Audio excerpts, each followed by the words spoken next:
Olha só, uma nação inteira sendo literalmente costurada do zero. Um imperador exilado, uma promessa de liberdade que, na verdade, acabou em muita revolta.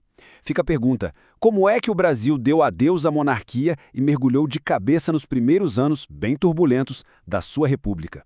Bom, vamos dar uma olhada nessa imagem aqui. É a capa de um jornal francês lá de 1891.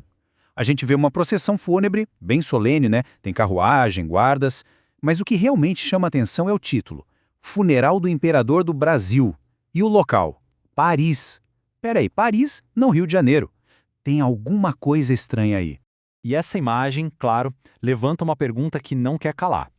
Como é que uma figura tão central na nossa história, o último imperador, vai terminar os seus dias tão longe de casa? Para a gente entender esse quebra-cabeça, a gente vai precisar voltar um pouquinho no tempo. Então vamos começar por aí, pelo fim.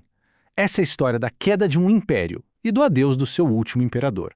E olha, tudo aconteceu de uma hora para outra. No dia 15 de novembro de 1889, um grupo de civis e militares simplesmente deu um golpe de Estado. A monarquia já não andava bem das pernas, sabe? Estava bem enfraquecida, principalmente depois que a abolição da escravidão tirou o apoio dos grandes donos de terra. E aí, não resistiu. Dom Pedro II e a família imperial inteira foram praticamente colocados num navio e expulsos do país. E pronto, um novo capítulo na história do Brasil estava começando.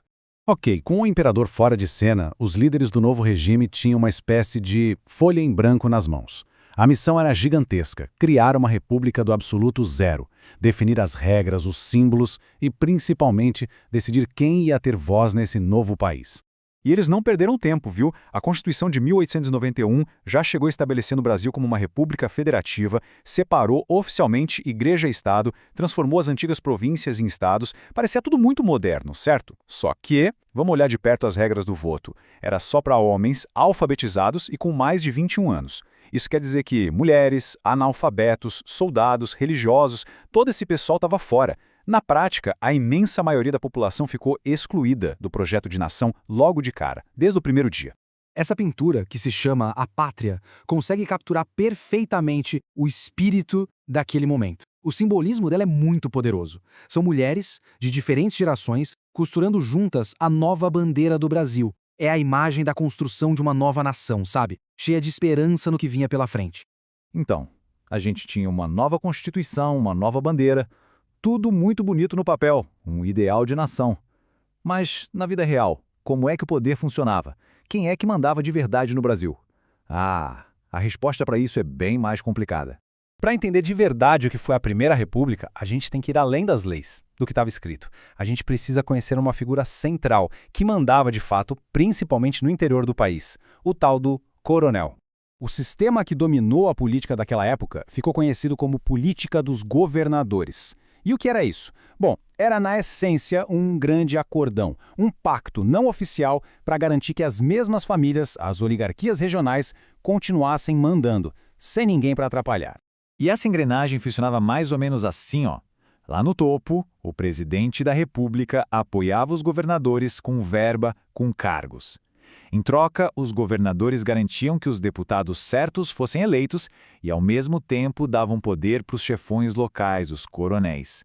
E lá na base de tudo, quem estava? Os coronéis, claro.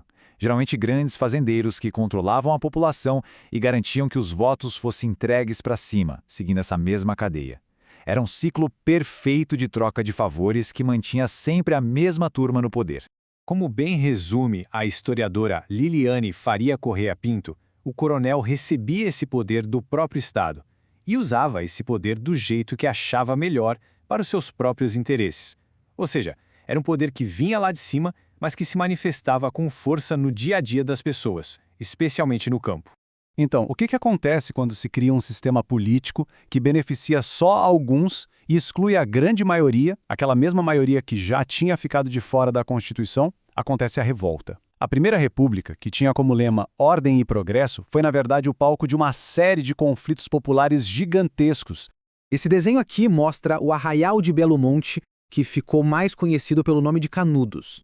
Pensa no cenário: sertão da Bahia, uma seca terrível e dezenas de milhares de pessoas se juntando, se unindo para tentar ter uma condição de vida um pouco melhor. Eles eram liderados por uma figura messiânica, Antônio Conselheiro. E juntos, eles construíram uma sociedade comunitária que não dependia nem dos coronéis nem do governo. E isso, claro, foi visto como uma ameaça, uma afronta intolerável à ordem da República. A resposta foi de uma brutalidade inacreditável. O governo enviou 4 expedições militares uma atrás da outra, até a comunidade ser completamente massacrada em 1897. Poucos anos depois, o palco da revolta muda completamente. A gente sai do sertão da Bahia e vai direto para a capital do país na época, o Rio de Janeiro. A cidade passava por epidemias gravíssimas e o governo, com o sanitarista Oswaldo Cruz à frente, decidiu tornar a vacinação contra a varíola obrigatória para todo mundo. A pergunta que fica é: por quê? Por que as pessoas se revoltariam contra uma vacina que, no fim das contas, salva vidas? Parece estranho, né? Se rebelar contra uma medida de saúde pública, mas, como sempre, a história é bem mais complexa. A revolta não era só contra a vacina em si. Para começar, senadores da oposição espalharam um monte de notícia falsa, de desinformação, o que gerou muito medo. Some a isso uma desconfiança gigantesca da população mais pobre, que já se sentia desrespeitada e invadida pelo governo o tempo todo. A vacinação obrigatória foi só a gota d'água. Foi vista como mais um ato de violência do Estado. E o resultado? Uma semana de caos total, com barricadas e conflito por todas as ruas do Rio de Janeiro. E essa violência do Estado tinha muitas faces. Uma delas tem um nome: chibata. Chibata é um tipo de chicote. Era um instrumento de castigo corporal usado na Marinha do Brasil. Uma prática brutal, que era uma herança direta, sem disfarce, do período da escravidão.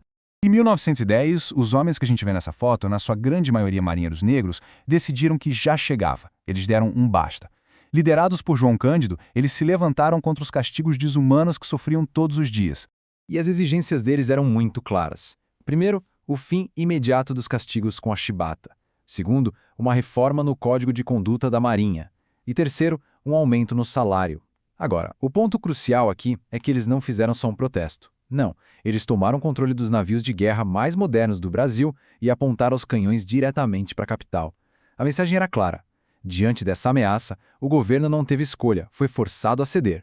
Então, vamos juntar as peças. Canudos, a revolta da vacina, a revolta da chibata. Todos esses eventos mostram um país vivendo uma contradição profunda. De um lado, uma república que prometia modernidade, que prometia cidadania. Do outro, um governo que, na prática, agia com violência e exclusão. Esse começo tão turbulento deixa uma reflexão no ar. O que tudo isso revela sobre a luta contínua, e muitas vezes dolorosa, por poder, por justiça e pela própria definição do que é, afinal, uma nação?